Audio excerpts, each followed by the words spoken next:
What are the 3 most important things that you need to know to succeed in sales?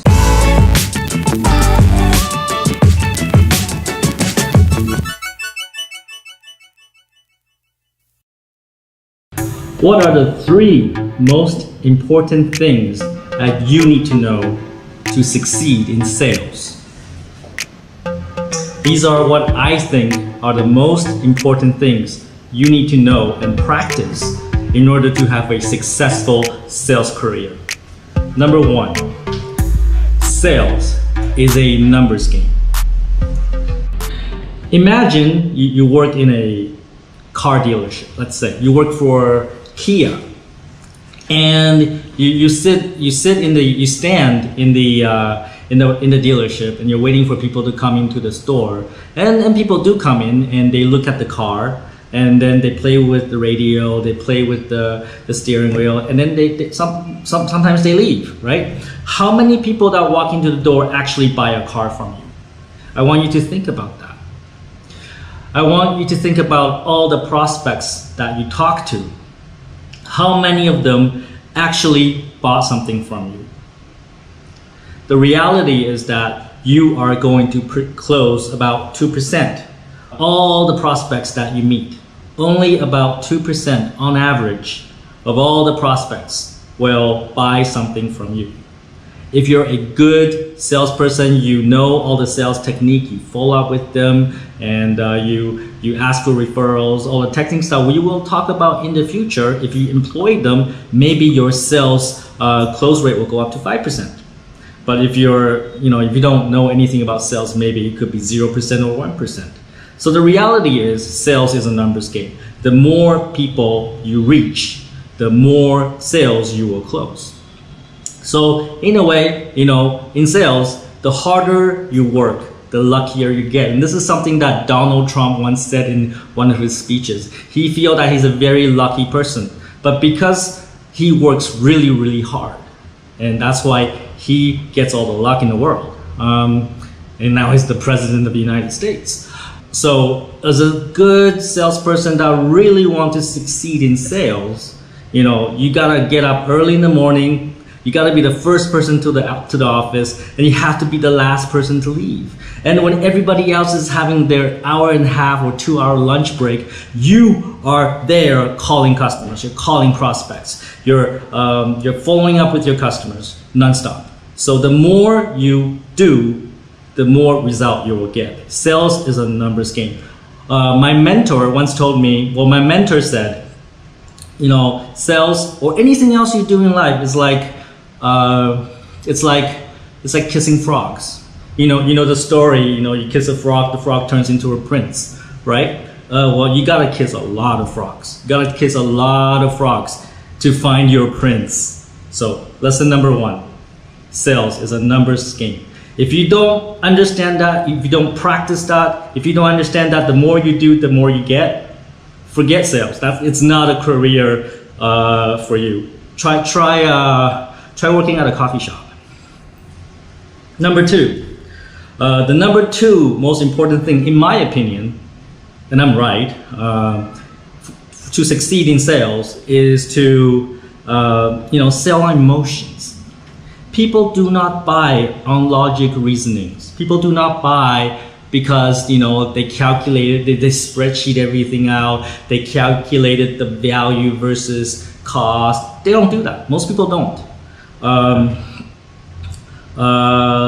For example, I just recently bought a GoPro camera, right? Because I want to do videos. And then I walk into the video store, and the salesperson sold me on GoPro, and he sold me on what I can do, what kind of great videos I can produce with the camera that he's gonna sell me. He's totally sold me on emotions. Oh yeah, he said, oh yeah, I do blogs too, and this is the camera that I use, and with this camera you're gonna produce really high quality videos, and your viewers will enjoy the high quality videos that you produce. And I'm like, well, I didn't even ask for any discounts. I'm like, yeah, just give it to me, right? You always sell on emotions. Let's use another example, right? Let's see, let's look around. Let's say, well, hand sanitizers, right? Hand sanitizers. When you sell, let's say you're a hand sanitizer salesperson. Are you gonna sell them on the ingredients? It's got, sorry, I can't read Vietnamese, but it's got like say 90% alcohol and water and glycerin and fragrance. It smells nice and right. So, do you think people buy on those attributes, or do you think why do people want to buy this? Because they want to kill germs. They want to be safe. They don't want to get infected by coronavirus, right? That's the reason why they bought this. So how do you sell it? Well, appeal to their emotional trigger. This is going to keep you safe. This is going to keep your family safe. This has very strong ingredients to kill all the germs on your hands. It's going to protect you and your family. That's ultimately what they want when they buy this, right? Make sure you reach their emotional trigger. You trigger an emotion in them to make them make the purchasing decision. I have so many examples. Like for example, right? When's the last time you went to a bookstore and you bought a book and you took it home and you never read it? Like even I do it, right? So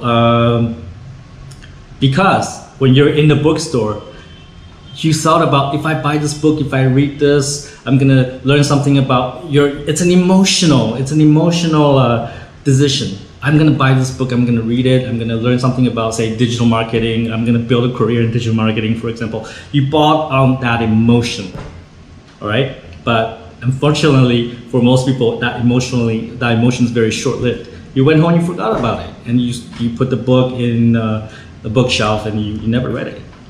We're going to talk more about that. That's actually not a good behavior. Now, number three. I want to talk about the third most important thing, in my opinion, to be a great salesperson is to sell on value proposition, right? So don't sell on price or discount. Never negotiate on price. If you negotiate on price, it's going to be very hard for you or your company or your employer to make money, because you're always comparing with somebody else. You're always comparing your product with somebody else on price. Instead, you should sell on value proposition. What does this product provide to you? Well,